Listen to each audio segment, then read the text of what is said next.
Welcome to the only daily podcast focusing on compliance news of the day. Each morning, start your day with a cup of coffee and Tom Fox, the voice of compliance, to hear about 4 of the top compliance, corruption, or leadership stories you will need to start your day. The Daily Compliance News is a production of the Compliance Podcast Network. First, a word from our sponsor.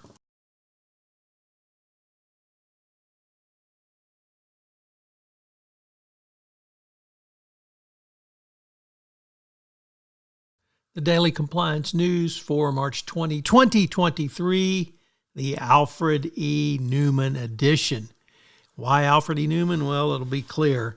All of our stories today come from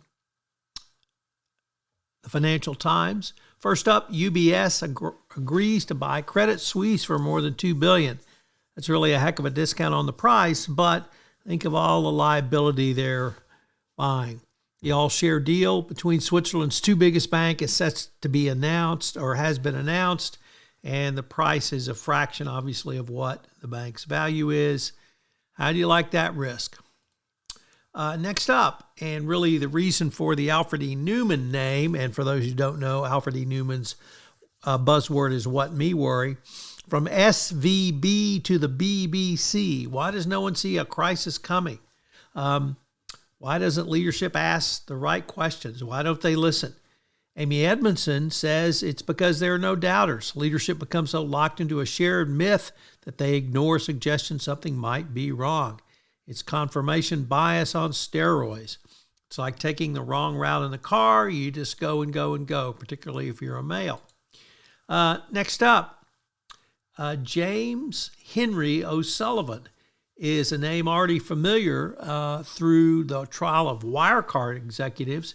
Well, he is an English citizen, and according to the FBI, hard-partying Englishman alleged to be at the center of the Wirecard fraud, and he's about to be forced into a limelight by a criminal case in Singapore.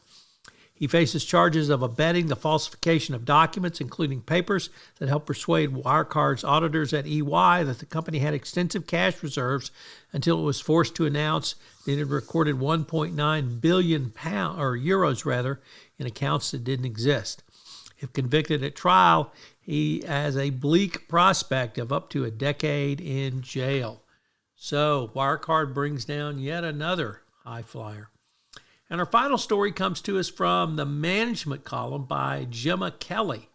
And it asks basically, does mattering matter in the workplace? She advocates that it really doesn't. Mattering at work is supposed to help employees feel better about their jobs, but instead of using it as a noun, perhaps it should be utilized as a verb. So Alfred E. Newman is still out there and is still kicking up. If you've never read Mad Magazine, I would urge you to go do so. It's a ton of fun. One of my favorite reads as a teenager. And of course, we end with a question, what me worry? The Daily Compliance News is a production of the Compliance Podcast Network and a proud member of C-Suite Radio. Thanks so much for listening. I hope you'll join me again tomorrow.